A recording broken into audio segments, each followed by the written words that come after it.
I mean, you came from a great program at Auburn, and I don't know if you thought it was a gamble, but why did you decide to come to Indiana? And I guess you bet on yourself and you proved yourself right.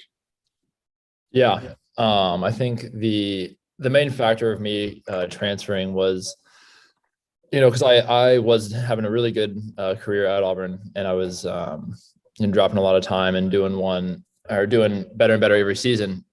And I had a conversation with the strength coach down there, and he told me that I needed to find somewhere where people had like-minded goals. At Auburn, I was kind of one of the only guys really vying to compete at the major international level. And obviously here we have such a big group going to the Olympics now. And I think coming here and being around people like Blake, like Lily, like Annie, like Cody, the list goes on and on with our program, has really helped me elevate to that next level in swimming and kind of make sure that I get onto that major international scene.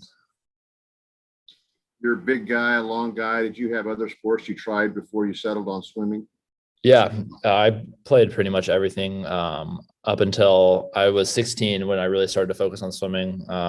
Football, basketball, baseball, a little bit of soccer. I really did the full gamut, and then just saw having some success in swimming, kind of right towards when I was right around 16. And a high school coach told me I should really look into joining a full-time club team, and I found the closest one to my house, and kind of the rest is history.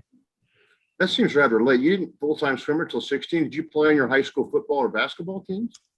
So swimming was in the same season as basketball, so I ended up choosing swimming in my high school team. And then I didn't play any basketball. I ran track before I went full-time with swimming. But yeah, it is definitely much later than a lot of people start. But yeah, it looks like it's working out for me. What did you do in track? High jump and hurdles.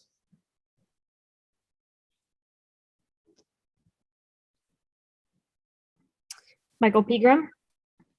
Hey, Zach, do you think the 100-meter, at least long course wise, is your sweet spot?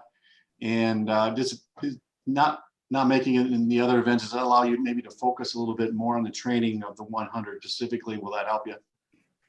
Yeah, absolutely. I definitely think it's right where my skill set fits in perfectly. I had a conversation with the coaches kind of when we were coming back into training from like the whole quarantine shutdown, and I kind of told them that I really felt like I had a chance to win gold in the next summer.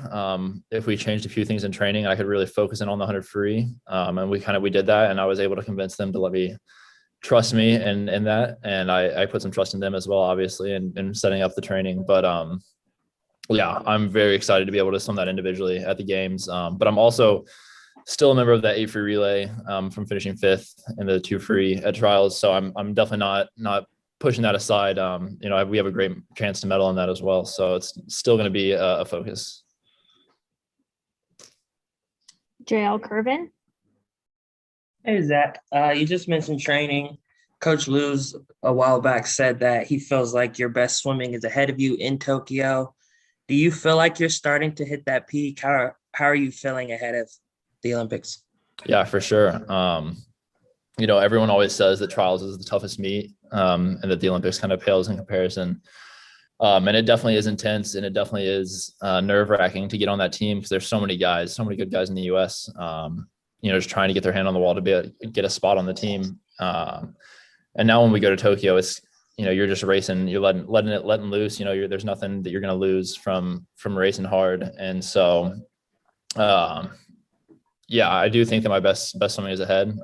Like Ray said, I think I heard him say I'm kind of historically good at double tapers. So really excited to get a little bit of work in and then start coming back down again for Tokyo.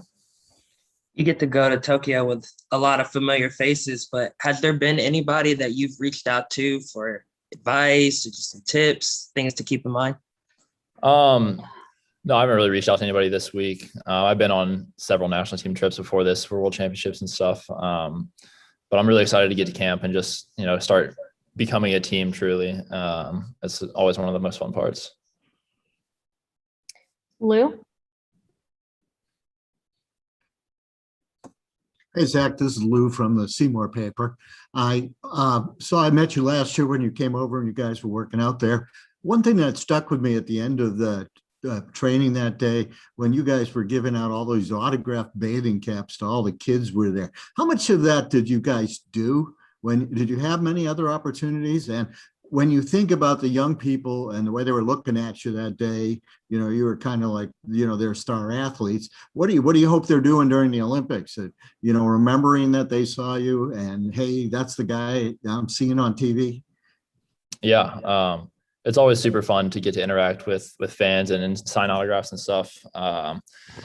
So yeah, that was a fun day. And that was, obviously we were super grateful to get out to Seymour to be able to train long course in such uncertain times. But yeah, it's always fun. And I love to be a role model for kids like that and, be able to set forth the example. And of course, hopefully they're watching in Tokyo and cheering along and hopefully they do kind of remember that day. Hopefully we made an impact. Thank you. All right, last question, David Woods.